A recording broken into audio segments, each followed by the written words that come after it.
Oke, tidak ada.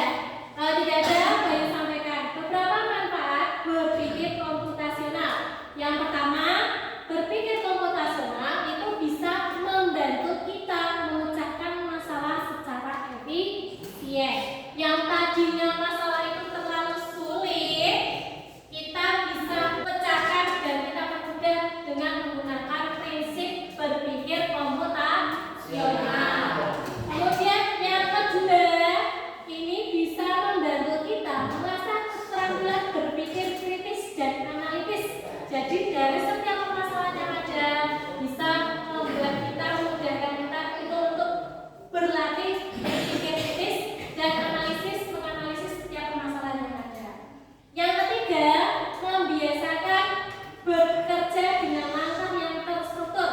Jadi kalau kita bekerja itu ada urutan-urutan yang kita ikuti. Yang keempat, memudahkan penerapan teknologi dan pemrograman. Komponen berpikir komputasional itu ada 4. Yang pertama itu adalah dekomposisi. Apa itu dekomposisi? Dekomposisi itu adalah proses memecah masalah besar menjadi bagian-bagian yang lebih kecil yang lebih mudah dikelola. Selanjutnya, tahap yang kedua adalah pengenalan pola. Nah, pada tahap pengenalan pola ini kita mengidentifikasi kesamaan, kemudian perbedaan atau kecenderungan dari data. Kemudian yang ketiga itu ada namanya tahap abstraksi, yaitu apa? Memilih informasi yang penting dan mengabaikan yang tidak relevan. Kemudian tahap yang terakhir ada namanya algoritma, yaitu menyusun langkah-langkah terperinci untuk menyelesaikan masalah. Oke, ada pertanyaan? Dan kalau boten, kita lanjutkan. Ini contoh sederhana terkait berpikir komputasional. Saya mau tanya dulu. Di sini ada yang pernah masak mie instan? Pernah. Pasti semua pernah ya? Atau ada yang belum pernah? Katakan yang belum pernah masak mie instan. Siapa? Ada tidak? Oke. Ketika kalian memasak mie instan, langkah pertama yang kalian kerjakan apa terlebih dahulu? Oke. Rebus air. Terus?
kalian justru membuat langkah-langkah untuk menghitung waktu tempuh rata-rata seluruhnya.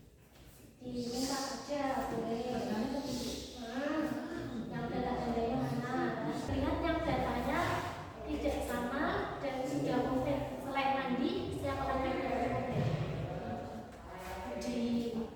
Di situ ya, silakan dituliskan. Sudah semuanya? Coba sekarang Bu Ayu minta masing-masing kelompok membacakan hasil diskusinya. Kalian membacakan? Dibacakan hasil diskusinya. Kita ambil komposisi. Apa yang kalian tuliskan?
Sebelum Bu Ayu akhiri, mari kita merefleksi bersama-sama ya. Bu Ayu mau tanya, tadi berpikir komputasional itu apa? Berpikir secara logis, terus secara logis. Kalau ada langkah-langkahnya itu namanya